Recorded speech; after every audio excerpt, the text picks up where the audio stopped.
Bapak Ibu peserta Tuksu Kesehatan Ramadan bersama PPNI Kabupaten Pamekasan. Insya Allah pada sore hari ini judulnya sangat menarik saya kira. Jadi bagaimana puasa itu ditinjau dari segi religiulitas dan spiritualitas. Tentunya erat kaitannya dengan psikoneuroimunologi yang berhubungan dengan kesehatan kita. Nanti akan dibahas tuntas oleh narasumber kita. Mohon izin Pak Nur, apakah sudah ada di ruang Zoom meeting?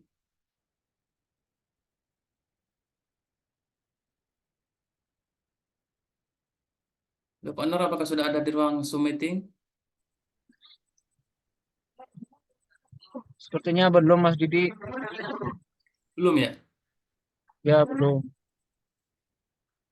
Oke, mungkin beliau Bentar Kak. masih masih prepare, masih Kak, persiapan. ya.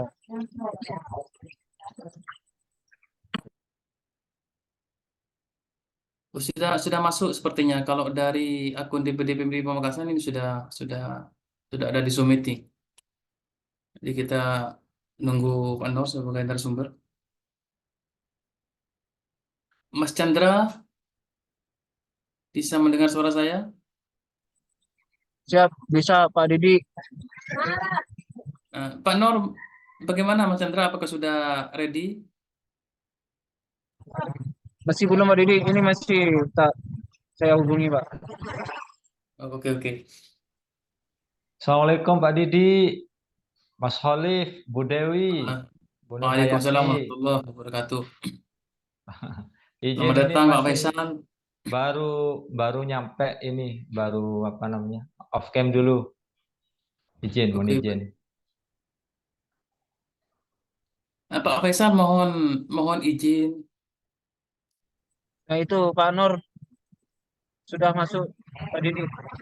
Oh, sudah masuk. Baik, selamat datang Pak Nur. Assalamualaikum warahmatullahi wabarakatuh. Waalaikumsalam. Waalaikumsalam warahmatullahi wabarakatuh.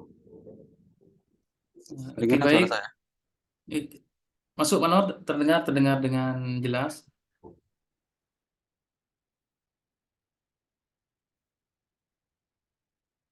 Oke, baik Bapak Ibu sekalian, rekan-rekan sesama perawat, adik-adik mahasiswa yang juga hadir dalam Talkshow Kesehatan Ramadan bersama DPD PMI Pamekasan sore hari ini. Tema sore hari ini adalah puasa, ditinjau dari segi aspek religiulitas dan spiritualitas. Telah hadir pula yang kita tunggu-tunggu narasumber kita pada pagi sore hari ini, Bapak Muhammad Nur, sarjana kedokteran nas, magister sains kedokteran. Saya kira tidak perlu kami perkenalkan Pak Nur ya.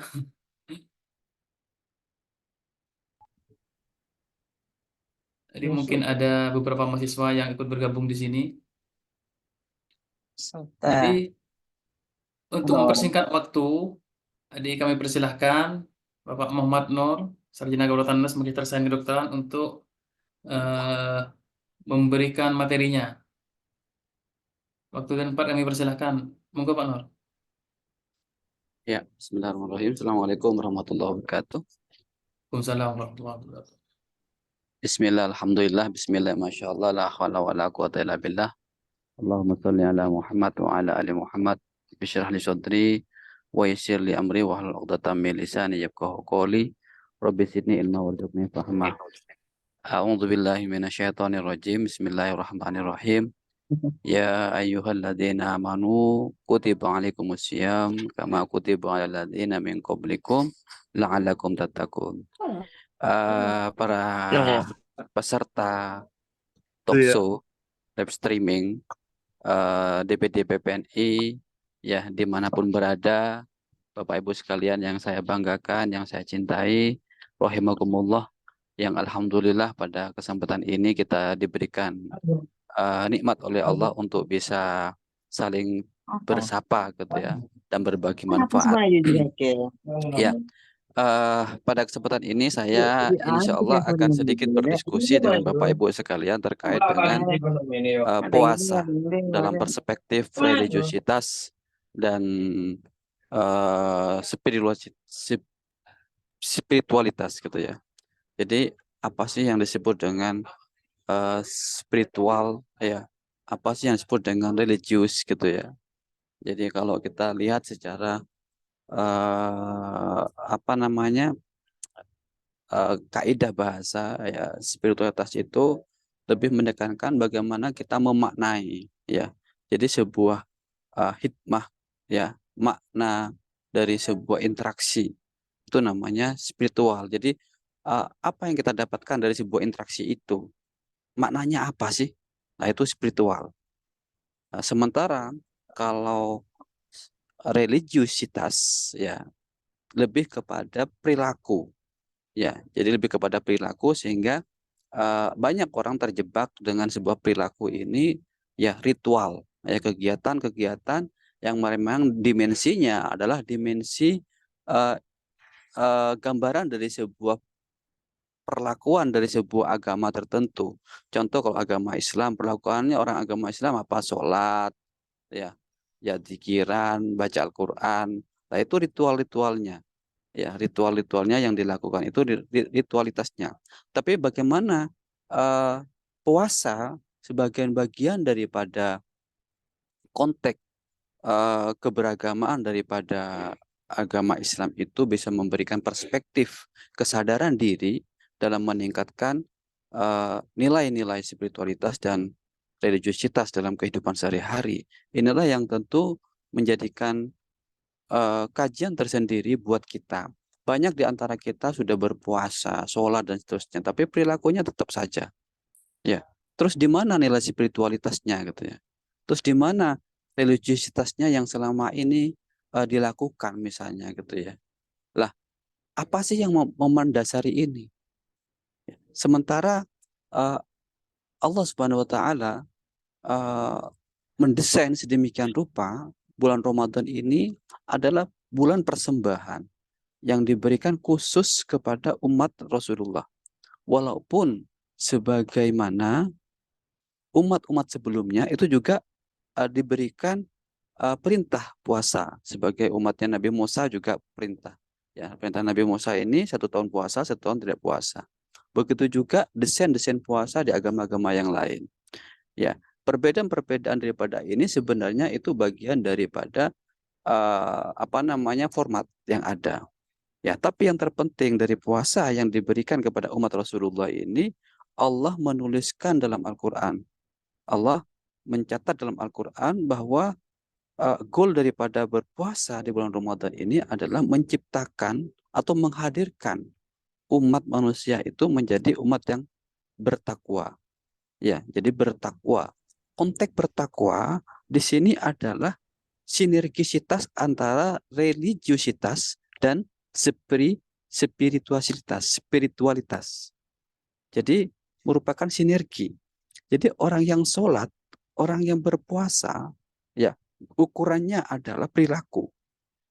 Tapi masalahnya Pak, di dunia hari ini gitu ya, kadang kebalik-kebalik. Orang yang tidak sholat, orang yang non-muslim, barangkali orangnya baik dan seterusnya. Ini bagaimana? Ya, kondisi-kondisi seperti itu. Nah, oleh karenanya Bapak Ibu sekalian, dalam konteks puasa ini, apa sih makna dari puasa? Kan seperti itu. Dalam konteks puasa dalam agama Islam. Maka dalam agama Islam, puasa ini dikenal sebuah suatu perilaku bahwa kita itu harus melakukan satu kesadaran diri akan kedekatan diri kita kepada Tuhan. Kalau kita dekat kepada Tuhan secara makna spiritual, maka kita tahu bahwa Tuhan itu tahu atas semua perilaku kita dan tahu apa yang akan terjadi. Sehingga nilai-nilai yang akan tampil di situ adalah pengendalian diri, kesabaran, kesucian jiwa, ya, terus saling tolong menolong. Inilah yang dikatakan makna yang dihadirkan dalam perilaku kehidupan daripada puasa. Jadi kalau puasa tidak melahirkan satu habitual atau kebiasaan-kebiasaan yang baik yang menjadi spirit dalam kehidupan manusia, maka perlu kita bertanya lagi, puasa kita itu apakah sudah benar? Apakah sudah sesuai? Lah, bagaimana kita mengukur sesuai dan benar dan tidaknya inilah. Lah, maka paling tidak kita harus feedback lagi kepada kebiasaan kita selama ini. Ya, maka ada tuntunan-tuntunan yang harus dilakukan dalam melakukan berpuasa. Maka bagaimana puasa itu memiliki dampak, memiliki implikasi ya kepada kehidupan sehari-hari, terutama dalam menjaga karakteristik ya norma kehidupan sebagai umat beragama, terlebih sebagai umat Islam, di mana umat Islam ini dalam kerangka yang lebih luas lagi ya sebagai rahmatan lil alamin. Ya, sehingga menjadi sebuah anekdot yang lucu di luaran sana ketika umat Islam ya mudah terpancing ketika umat Islam tidak memberikan satu kenyamanan ya kepada orang lain seperti itu ya maka ada satu tokoh agama yang Allah maghfirlahu Gus Dur mengatakan ya Muslim semestinya ketika berpuasa harus mampu menghormati orang yang tidak berpuasa. Tapi kebanyakan di antara kita kan mengatakan orang yang tidak berpuasa harus menghormati orang berpuasa. Tapi Gus Dur mengambil sebuah makna yang terdalam bahwa orang yang berpuasa yang bisa mengendalikan diri, yang bisa menahan kesabaran, yang bisa ikhlas, yang bersih jiwanya, maka semestinya dia yang mampu menghormati orang lain. Inilah nilai-nilai daripada spiritualitas yang semestinya harus relate dengan perilaku orang yang berpuasa. Maka kembali lagi bagaimana puasa kita itu berimplikasi positif. Maka yang pertama harus kita lakukan itu adalah sebagai acuan niatnya. Kita harus yakin berpuasa itu adalah perintah Allah. Sebagaimana yang saya katakan tadi dalam surat Al-Baqarah ayat 183 dan 184. 183 Allah mengatakan bahwa diperintahkan oleh Allah ya kepada umat manusia untuk berpuasa. Bahkan bukan hanya umat kali ini, sebelumnya juga ada Allah perintahkan. Untuk apa? Untuk menjadi hamba-hamba yang bertakwa. Maka dimensi takwa di sini adalah sinergisitas nilai-nilai kesadaran spiritual dengan nilai-nilai ritual atau religiusitas. Yang kedua, bagaimana kita bisa menghadirkan kesadaran ini? Maka orang yang berpuasa harus paham puasa yang dijalaninya. Tadi niat ya, niatnya jelas ya, jelas karena perintah Allah. Ya, yang kedua kita harus paham waktu. Ya, jangan sampai kita berpuasa asal-asalan formatnya. Seperti apa sah? Yang penting berpuasa tidak. Maka ada format di situ, format waktu. Dari kapan, Pak? Ya. Jadi puasa itu mulai dari habis subuh, ya, setelah adzan subuh, ya, maka sampai adzan maghrib. Gampangnya seperti itu.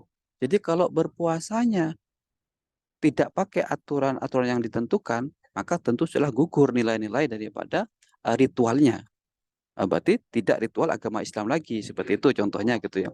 Yang kedua, puasa itu harus mampu melahirkan kemampuan dari makna puasa itu sendiri. Apa, Pak? Ya, orang yang berpuasa, apa sih makna berpuasa? Makna berpuasa tadi kan menahan diri, mengendalikan. Bukan hanya sekedar menahan diri dari haus dan lapar dan dahaga, ya, tapi implikasi yang lebih dalam lagi, menahan diri dari semua panca indera yang Allah titipkan kepada kita. Mulai dari mata, ya, telinga, hidung, dan semuanya. Karena ketika kita menahan diri, kita mengendalikan diri, disitulah esensi daripada puasa. Terus yang keempat, ya kita harus tahu, ya orang yang berpuasa bukan hanya diam, tidur, walaupun dikatakan dalam sebuah dalil bahwa tidurnya orang berpuasa, yaitu berpahala, misalnya seperti itu. Tapi konsep yang diberikan dalam tatanan kehidupan, ya bahwa berpuasa itu orang yang mampu peka, orang yang mampu peduli, orang yang mampu melihat sekitar. Artinya apa? Semakin kita berpuasa, ya kualitas kepedulian kita kepada seseorang, kualitas kepedulian kita kepada sekitar itu semakin meningkat. Sehingga puasa melahirkan nilai-nilai kepedulian. Kenapa? Karena kita merasakan, oh ternyata lapar itu tidak enak. Oh ternyata lapar itu lemas. Maka disitulah kita muncul secara naluri ya sebagai insani ya bahwa orang yang lapar itu perasaannya seperti ini. Sehingga kita yang memiliki harta yang lebih, maka dituntutlah untuk bersedekah. Ya. Atau di bulan Ramadan, maka kita harus melakukan zakat fitrah. Inilah nilai yang dihadirkan sebagai daripada implikasi daripada puasa itu akan meningkatkan kesadaran spiritualitas, manakala acuan daripada berpuasa itu sudah kita lakukan. Jadi yang pertama tadi niat, acuannya adalah. Yang kedua, niat karena apa? Karena perintah Allah. Yang kedua, kita tahu formnya, kita tahu aturannya, waktunya. Jangan asal berpuasa. Ya, kita tahu rukun-rukunnya misalnya. Sehingga jelas ini ritual agama Islam, bukan ritual sendiri. Ya, cara berbukanya. Ya, yang ketiga tadi apa? Ya, puasa itu harus mampu menahan diri misalnya. Yang keempat, puasa itu harus apa? Harus mampu menghadirkan satu perilaku kepekaan, peduli. Ya, yang terakhir, puasa itu menghadirkan atau melahirkan karakter-karakter orang yang tangguh, karakter-karakter jiwa insani yang sabar, ya, yang ikhlas, yang husnudon, yang memiliki kepedulian. Inilah teman-teman sekalian, esensi dari puasa, bagaimana puasa meningkatkan kesadaran diri akan nilai-nilai spiritualitas dan relate ya dengan makna religiusitas sebagai agenda ritual dari kegiatan beragama. Mungkin itu dulu dari saya ya sebagai pengantar untuk diskusi. Barangkali ada yang mau didiskusikan, ada pertanyaan dari para audien, dipersilakan. Assalamualaikum warahmatullahi wabarakatuh.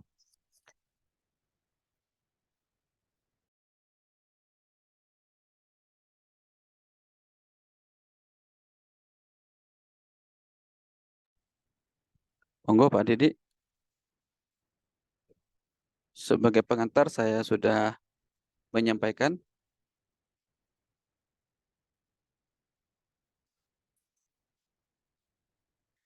Barangkali ada yang didiskusikan, mungkin barangkali dipersilakan teman-teman. Baik, terima kasih mengawali mungkin Pak Nur. Assalamualaikum Pak Nur. Waalaikumsalam Pak Faisal. Mengawali Pak ini Pak sebagai pembuka mungkin sangat menarik tadi Pak. Jadi saya masih ingat dulu kalau kuliah itu sering sekali Pak Nur menyampaikan materi-materi seperti ini, mungkin setelah sholat tarawih atau ketika kita ada di kelas seperti itu Pak, sangat menarik sekali. Dan di sini tadi dijelaskan oleh Pak Nur tentang puasa ya Pak, secara hakikat makna tidak hanya menahan lapar seperti itu Pak ya, tapi bagaimana kita mencoba untuk meningkatkan kepedulian seperti itu Pak. Tapi pada kenyataannya semoga kita tidak termasuk, banyak sekali yang di dalam puasa itu kita masih egois gitu Pak Nur.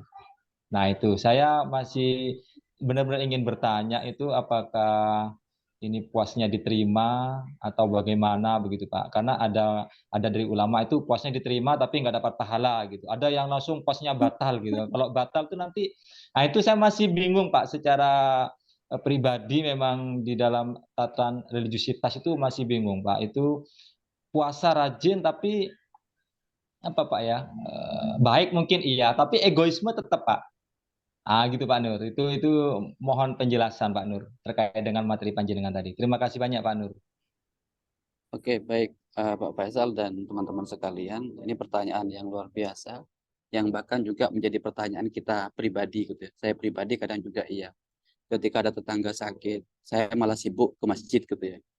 Ketika ada tetangga kita juga yang mau dimakan besok, kita malah asik beli makanan yang lebih enak misalnya seperti itu. Sehingga disinilah teman-teman sekalian bahwa ukuran-ukuran daripada keberhasilan sebuah beragama itu melahirkan nilai spiritualitas, Pak Faisal. Ya, ini terlepas diterima atau tidak ya, diterima atau tidak itu terkait dengan syarat hukumnya. Ya, syarat hukumnya. Makanya tadi acuan bagaimana kita bisa mencapai sinergisitas itu, maka kita yang pertama harus kita benahi adalah niatnya. Niat kita yakin puasa ini perintah Allah, oleh karenanya kita dengan segala bentuk anjuran yang dilakukan, ya, yang disampaikan oleh Allah, oleh Rasulnya, kita harus lakukan, ya, sehingga apa yang menjadi makna kontribusi dalam kehidupan sehari-hari, puasa itu menjadi media daripada sarana untuk menggapai ketakwaan, menjadi sarana mensyukuri nikmat, menjadi sarana untuk melatih diri dalam mengekang jiwa, ya, melembutkan hati dan mengendalikan syahwat, itu benar-benar tercapai. Jadi yang pertama itu adalah niatnya harus benar-benar kita perkuat. Malah kalau Rasulullah itu dalam memperkuat puasa, itu Rasulullah sudah menyiapkan 2 bulan sebelum memulai bulan Ramadan. Jadi ini mungkin kalau kita, itu kan Rasulullah, Pak. Ya paling tidak saya memberikan gambaran. Jadi bagaimana Rasulullah menyiapkan diri untuk bulan Ramadan itu 2 bulan paling tidak sebelum bulan Ramadan beliau sudah menyiapkan. Sebagaimana yang menjadi familiar doa-doa kita, Allahumma barik lana fi Rajabah wa Sa'bana wa balighna Ramadana. Itulah Rasulullah bagaimana menyiapkan sejak bulan Rajab.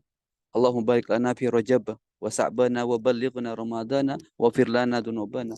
Jadi benar-benar beliau meniatkan diri, itu yang pertama. Jadi sama dengan kita. Bukan karena wah sudah kadung pasangan, saya tak puasa atau yang kita tangkap. Bukan itu. Jadi niatnya harus kuat, menyiapkan diri untuk bulan Ramadan ini. Itu yang satu, niat. Terus yang kedua, kaidah daripada berpuasa kita juga harus tahu. Ya, jadi dari jam berapa sampai jam berapa, apa saja yang harus dilakukan, apa saja yang tidak kita lakukan. Sehingga esensi dari puasa itu benar-benar kita jaga. Jadi esensi daripada puasa itu harus kita jaga. Nah, ketika kita tidak bisa menjaga esensi daripada puasa, maka secara religiusitas itu tidak akan melahirkan nilai-nilai spiritual. Maka esensi daripada religiusitasnya itu, kalau agama Islam itu apa saja esensinya, sehingga benar-benar ini sakral puasa ini. Jadi ini perintah dari Allah, ya, inilah esensinya, sehingga Allah sampai mengatakan bahwa puasa itu urusannya dengan saya, kata Allah. Saya yang akan membalasnya, kata Allah. Lah, kalau kita sudah benar-benar sampai ke situ, Pak Faisal, esensinya, maka kita akan benar-benar menjaga sakralitas daripada esensi religiusitas daripada puasa ini. Sehingga apa? Pada akhirnya, maka ini akan bersinergi dengan spiritual. Ya, tadi spiritual itu apa? Adalah menghadirkan makna. Ya, bagaimana puasa tadi saya katakan sebagai sarana untuk menggapai ketakwaan, sarana mencapai rasa syukur, sarana untuk melatih diri lebih sabar gitu ya, lebih mengekang jiwa, sarana melembutkan hati sehingga tidak egois. Yang saya katakan tadi, banyak di antara kita dalam sehari-hari ke masjid setiap hari, sholat ya, tidak salah juga gitu. Tapi menjadi apa istilahnya, menjadi paradok manakala dia egois dengan ibadah pribadinya, tapi dia tidak konsisten dengan ibadah horizontalnya yang Allah perintahkan. Nah, terus di mana makna religiusitasnya? Padahal makna religiusitas itu harus berbarengan dengan makna spiritual. Lah inilah. Jadi bagaimana kita meningkatkan itu biar bisa tidak egois, Pak Faisal, maka kita satu niat, terus yang kedua kita harus tahu esensi daripada puasa itu, sehingga benar-benar kita menjaga ritualitas daripada puasa itu sendiri, ya, sehingga tidak hanya sekedar haus, lapar, dan dahaga, sehingga akhirnya melahirkan esensi daripada ritual itu menjadi spiritual. Mungkin itu dulu dari saya, Pak Faisal.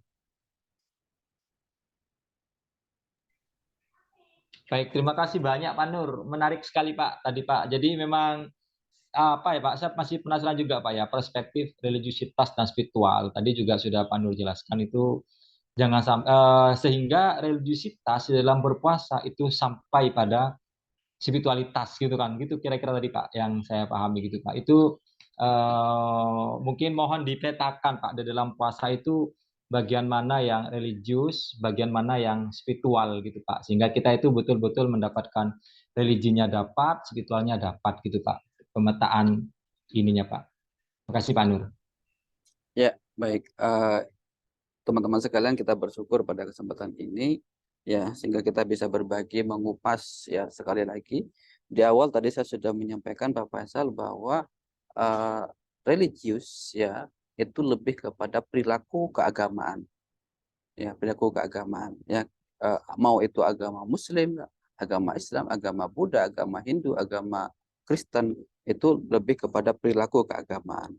Seperti apa perilaku keagamaan dalam beribadah? Ya, kalau orang Islam melaksanakan rukun iman, rukun Islam. Ya, seperti itu. Itu perilakunya, sholatnya bagaimana. Makanya orang yang berpuasa yang mestinya meningkatkan keimanan dan ketakwaan menjadi satu hal yang paradok, manakala tidak menambah nilai ritualnya, tidak menambah nilai-nilai kebiasaan baiknya, seperti itu. Jadi itu yang nilai yang religiositas. Jadi lebih kepada tatanan ritual ya, dari sebuah keberagaman. Ya, kalau spiritual itu adalah entitas ya, makna dari sebuah keberagamaan. Apa entitas dari sebuah makna keberagamaan? Melahirkan dimensi perilaku eksternal. Yang istilahnya orang mengatakan gambaran orang yang yang sholat ya, itu adalah perilakunya. Tapi menjadi tidak relate ya, manakala kita salah menafsirkannya. Walaupun tidak sholat orangnya baik, wajah sholat orangnya tidak baik ngerasanya. Itu kan menjadi lucu dan seterusnya. Yang jelas secara pemetaan dikatakan bahwa spiritualitas ya itu adalah entitas ya dari sebuah keberagamaan yang melahirkan perilaku eksternal ya. Contohnya yang saya katakan tadi, kepekaan, kepedulian, ya, kesabaran, ya, pengekangan jiwa, ya, terus kelembutan hati. Nah, inilah bagian-bagian dari makna universal dari sebuah keberagamaan. Apapun agamanya, maka entitas universal ini menjadi nilai yang tidak bisa dihindarkan dari sebuah orang yang beragama. Sehingga kalau ada orang mengatakan, oh itu orangnya religius gitu ya. Tapi satu sisi orangnya religius, tapi satu sisi tidak peka kepada lingkungan, tidak peka kepada permasalahan masyarakat misalnya. Terus mana relevansinya? Padahal yang dikatakan religiositas itu mestinya harus meningkatkan kesadaran keberagaman terhadap nilai-nilai universal. Ya, seperti itu. Jadi pemetaannya begitu Pak Faisal. Siap, siap Pak Nur, dipahami Pak Nur. Terima kasih banyak Pak Nur pencerahannya Pak.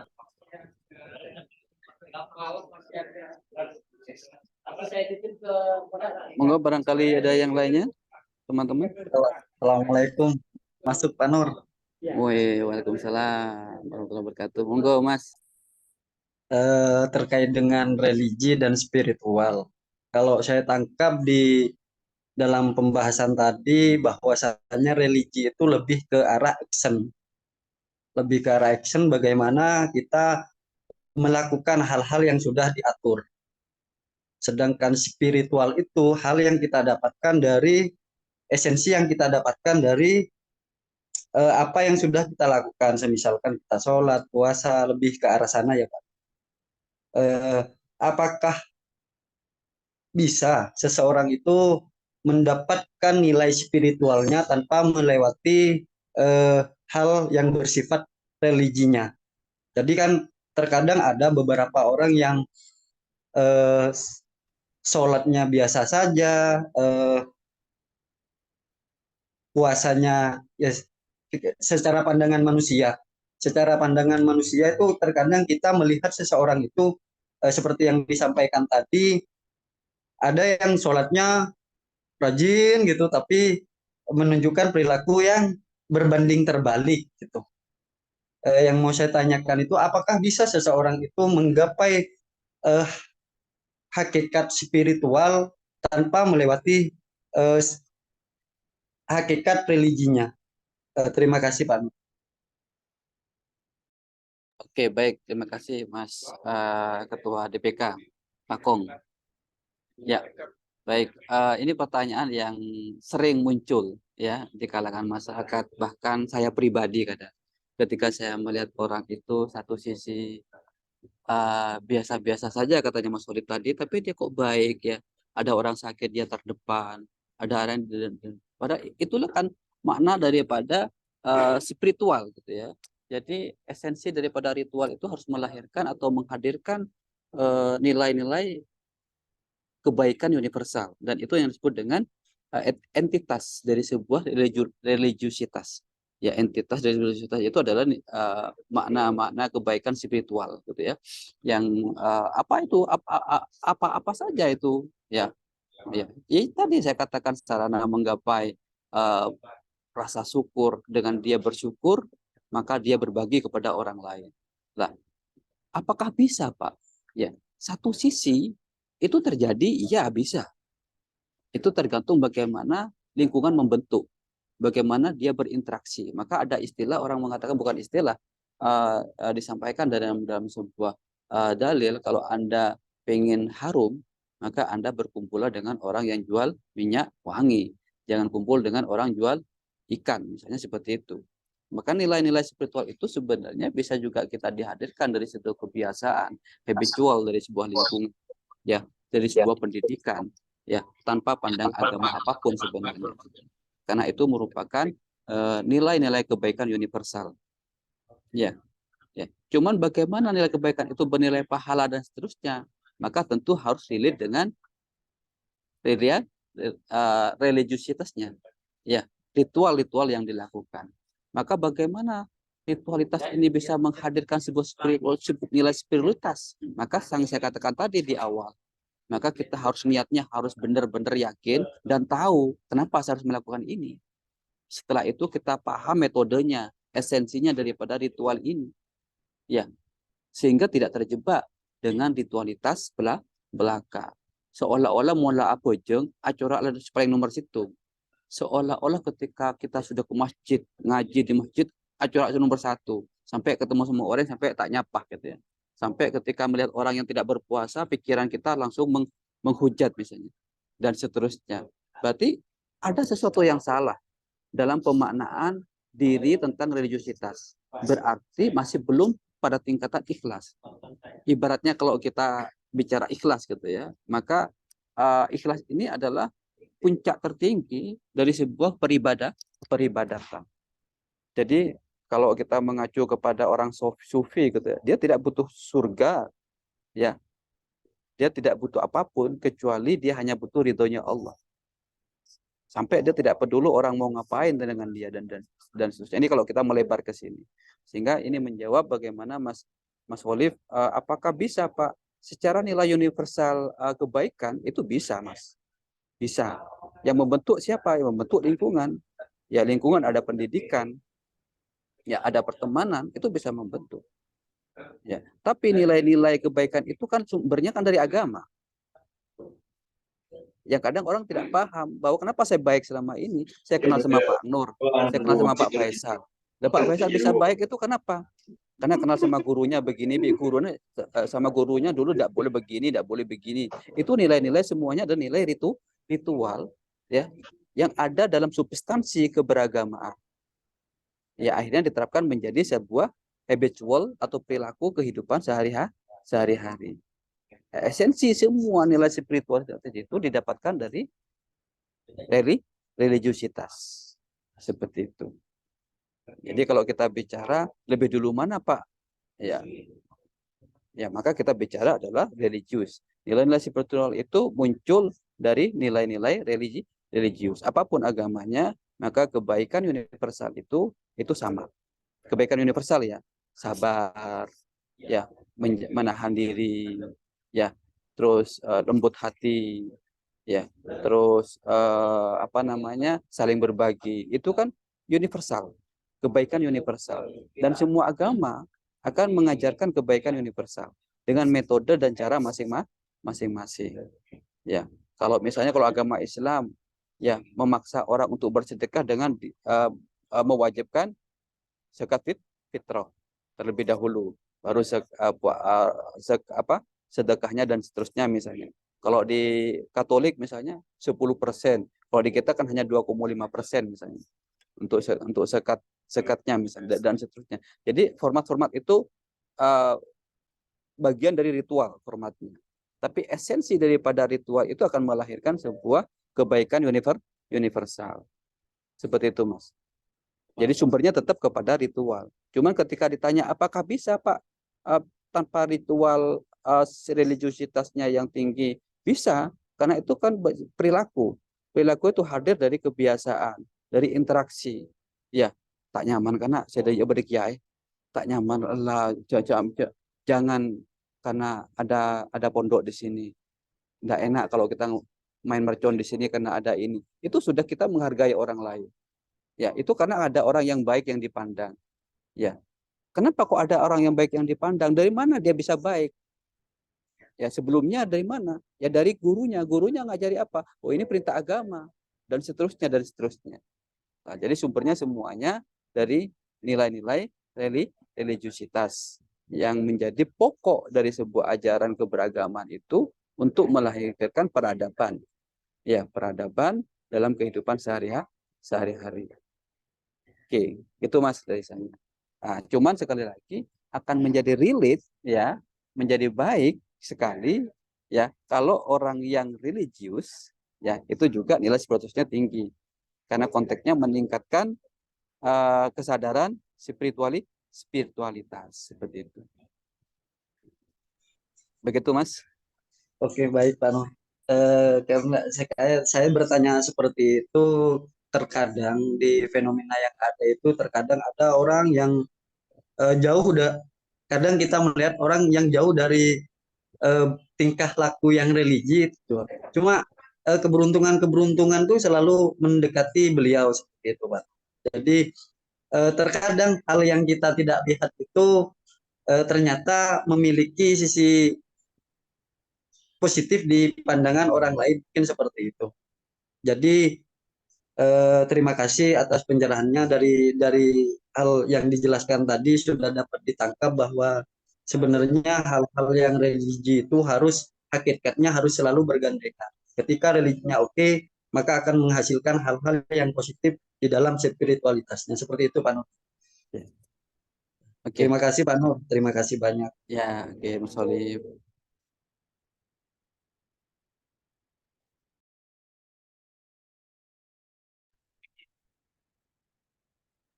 Oke, baik. Mungkin ada lagi yang ingin bertanya selain Mas Holif tadi. Pertanyaannya sangat luar biasa. Mungkin ada yang ingin bertanya lagi, ingin berbincang-bincang kembali. Masih ada sedikit waktu.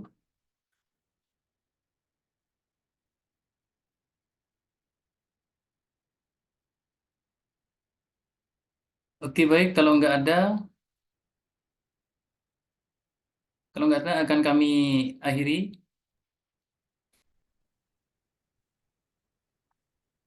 Mas Holif mungkin ada lagi tambahan, Mas Holif? Cukup. Assalamualaikum, Mas. Waalaikumsalam. Mungkin saya ada sedikit ini ke Pak Nur. Halo, Monggo Bu Dewi. halo. Ya, Bu Dewi, Ya. silakan Bu Dewi, Saya silakan.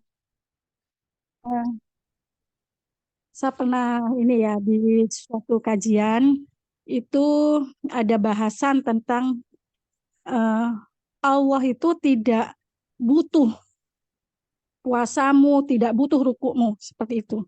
Itu gimana korelasinya dengan apa yang dijelaskan Bapak tadi? Terus yang kedua, ini anunya mak-mak ya. Kalau bulan puasa itu kita selalu identik dengan seakan-akan bahwa selain beribadah kita itu seakan-akan kayak bulan kulineran gitu. Ini fenomena yang terjadi di kita, terutama saya juga merasakan, tapi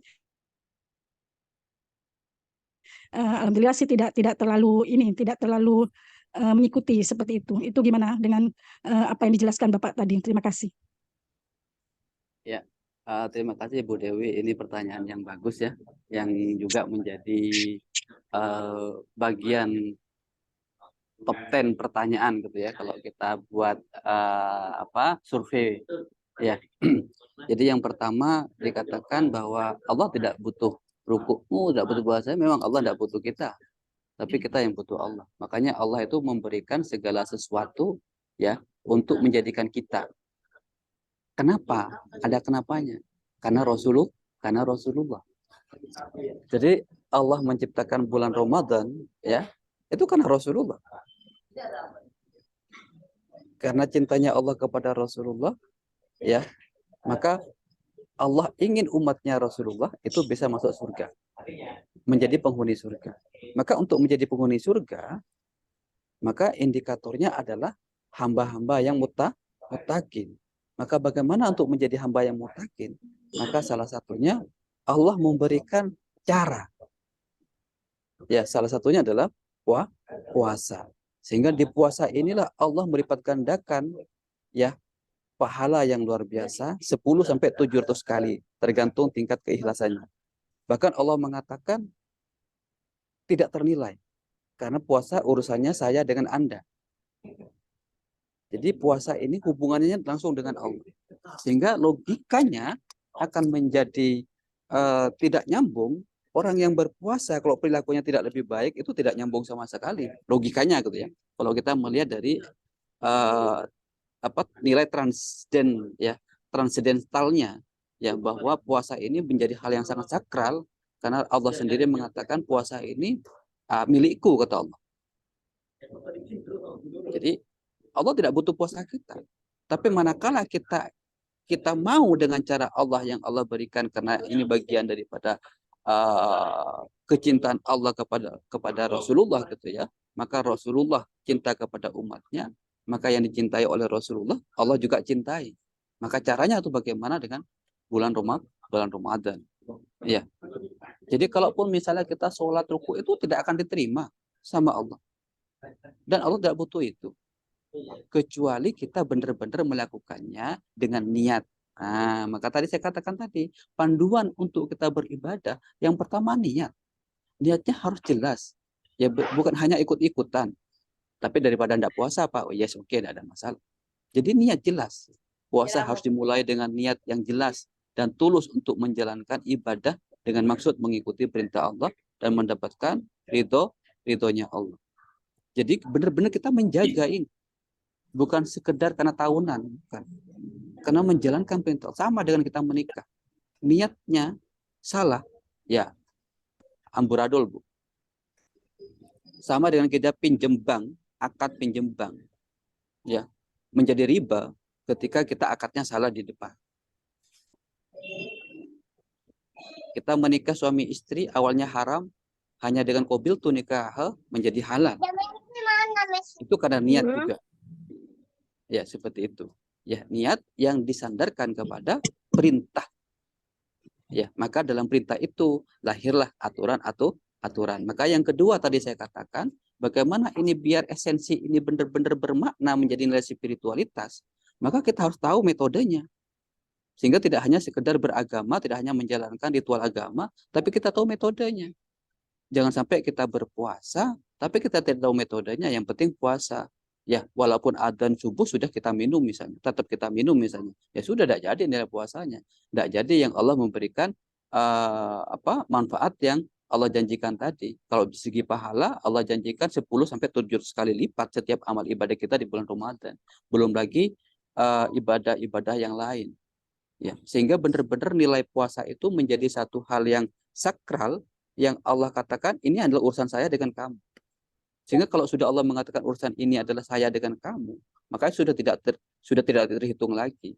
Artinya orang yang melakukan puasa ya dengan benar karena Allah, ya ritualnya sesuai dengan aturan-aturan yang dilakukan, maka saya yakin spiritualnya akan dapat. Ya, spiritualnya tadi dikatakan bagaimana puasa ini menjadikan nilai transenden daripada sarana menggapai ketakwaan, menjadi sarana mensyukuri nikmat kepada Allah, menjadi sarana melatih diri untuk mengekang hawa nafsu yang tidak hanya haus, lapar, makan, minum, tapi hawa nafsu daripada yang lainnya, panca indera secara keseluruhan, ya bagaimana juga melembutkan hati. Jadi Iya. esensinya Apa deh, Kak? adalah Amor. nilai-nilai universal atau kebaikan universal. Ya, bagaimana kita mengendalikan diri kita. Terus yang kedua, relate dengan pertanyaan yang kedua, emak-emak, ya bukan hanya emak-emak Bu sekarang Bu, yang nyanyi kuliner itu biasa. Yang penting tidak berlebihan. Ukuran di Islam itu kan gampang. Rasulullah mengatakan yang penting tidak berlebihan. Boleh, ya, tidak berlebihannya ibu dengan saya dengan kualitas dengan ekonomi yang berbeda kan beda Bu. Misalnya kalau Bu Fatimah ya kemampuan untuk membeli pizza itu ada, sementara saya tidak mampu beli pizza, ya maka saya beli pizza saya berlebihan. Tapi untuk Bu Fatimah tidak berlebihan. Misalnya seperti itu. Jadi silakan, tidak masalah, kuliner tidak ada masalah. Malah kita juga memberikan berbagi ya kepada orang-orang di sana yang juga ingin mendapatkan berkah daripada bulan Ramadan. Yang penting tidak berlebihan. Selagi dalam arti kita mampu untuk membeli itu dan kita juga bisa menyisihkan daripada itu kepada orang lain, karena esensi dari puasa itu adalah berbagi. Itu bagaimana kita melahirkan atau menghadirkan religiusitas ini, ya meningkatkan kesadaran terhadap nilai spiritualitas. Mungkin itu Bu Fatimah dari saya. Oke, bagaimana Ibu Fatimah? Saya kira sudah terjawab Ya, terima kasih. secara detail. Oke, baik. Kami ucapkan selamat bergabung kepada Dr. Tri selaku Ketua IDI Pamekasan. Jadi mudah-mudahan kita bisa saling mensupport untuk kegiatan berikutnya. Ini kakanda saya. Tapi sayang sudah ini Pak Nur, sudah hampir selesai bergabungnya beliau. Oh ya. Oke. Sebagai sebuah gambaran goal daripada puasa secara makna kenegaraan gitu ya. Jadi hadirnya puasa ini menjadi momentum ya. Menjadi momentum dari umat Islam ya untuk menghadirkan atau membentuk karakter bangsa. Apa sih karakter bangsa seperti yang kita pahami selama ini? Maka karakter bangsa ya, karakter bangsa gitu ya, karakter bangsa sebagai orang yang cinta kepada tanah air, maka puasa ini bisa menjadi salah satu sarana ya untuk membentuk karakter bangsa. Jadi kalau saya menyitir daripada ceramahnya Imam Besar Masjid Istiqlal itu, Kiai Haji Nasaruddin Umar itu mengatakan bahwa pembentukan karakter bangsa salah satunya bisa dibentuk ya dengan puasa. Karena puasa mestinya relate bisa meningkatkan makna spiritualitas. Apa saja? Ya, menahan diri dari berbagai hawa nafsu. Termasuk yang saya katakan tadi adalah hawa nafsu kekuasaan, ya, hawa nafsu perut gitu ya, hawa nafsu syahwat, ya, hawa nafsu panca indera yang dikatakan tadi Bu Fatimah gitu ya. Hawa nafsu panca indera masuk mata gitu ya, melihat ke sana kini, pengen beli ini, mencandeng Madura lapar mata gitu ya. Depak Roma tak ada misalnya seperti itu. Itu bagian dari hawa nafsu juga. Ya. Jadi kalau kita orang Islam bisa memaknai religiusitas ini adalah sebagai media untuk meningkatkan kesadaran produktivitas spiritualitas, ya, maka ini bagian dari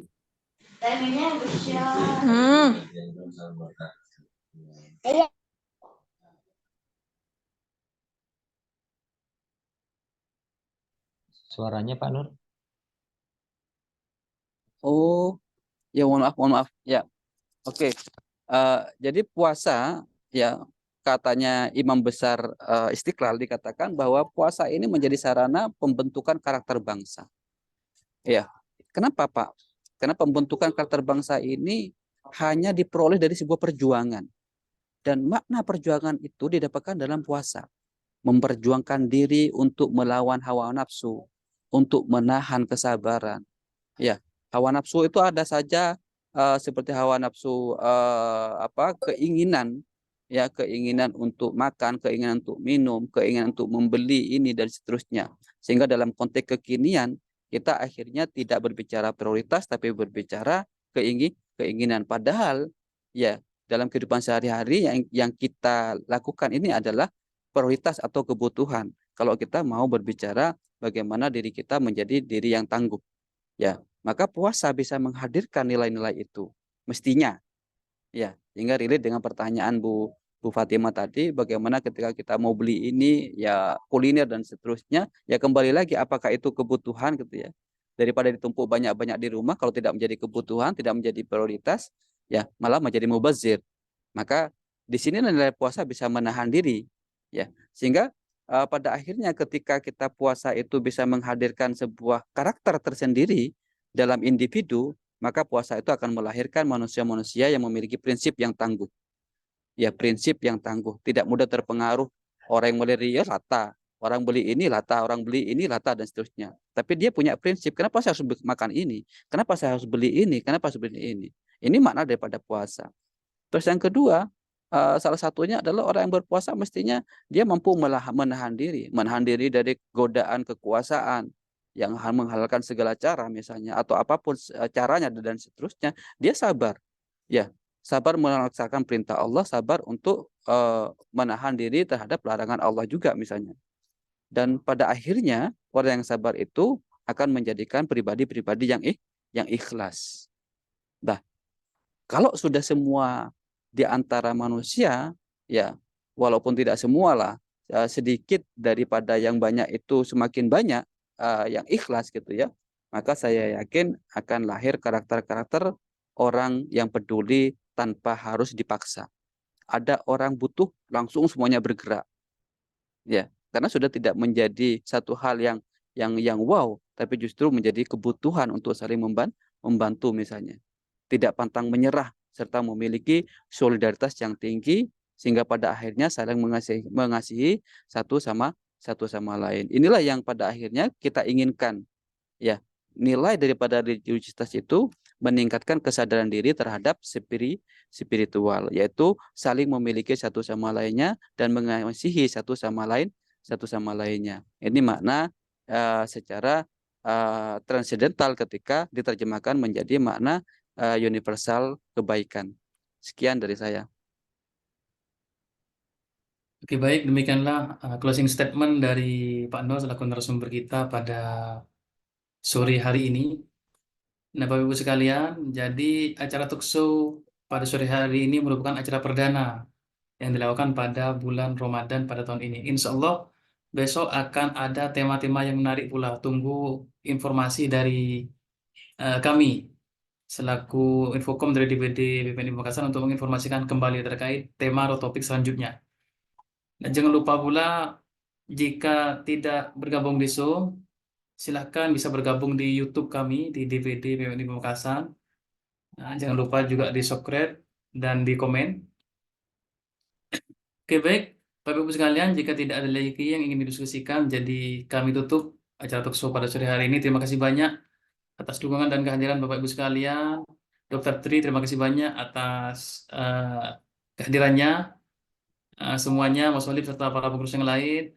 Pak Nur selaku narasumber, terima kasih banyak telah meluangkan waktunya mengisi acara pada sore hari ini. Nah, beliau Pak Nur ini sekarang posisi lagi di Jakarta, sedang pelatihan. Terima kasih banyak. Kami akhiri acara talkshow pada sore hari ini. Saya selaku pembawa acara, mohon maaf jika ada salah kata atau tindakan selama talkshow ini berlangsung. Dan jangan lupa tunggu informasi dari kami. Nantikan informasi dari kami terkait topik atau tema selanjutnya. Terima kasih. Saya Muhammad Siddiq Suryadi. Terima kasih banyak. Mohon maaf. Assalamualaikum warahmatullahi wabarakatuh. Waalaikumsalam warahmatullahi Waalaikumsalam. wabarakatuh. Waalaikumsalam. Salam sehat Dokter Tri. Salam hormat Dok. Terima kasih kehadirannya Dr. Tri. Rindu perjuangan kemarin Dok. Siap Dok. Siap Dok. Kapan-kapan berjuang lagi Dokter. Iya Dok. Siap, mantap. Oke Dok. Berjuang menolak undang-undang. Oke, terima kasih semuanya. Assalamualaikum warahmatullahi wabarakatuh. Iya Dok, monggo Terima Dok. kasih. Selamat datang Mas Amin, Mas Amin.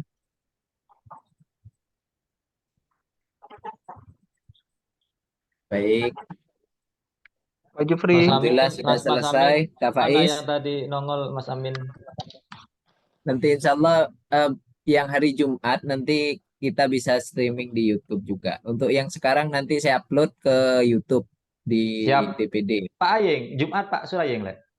Pak Suraying, Jumat Pak Suraying, nanti Pak Pak Willy Willy moderatornya. Ya, Oh, siap, moderatornya siap, Pak Willy. siap, siap, siap, siap. Ini.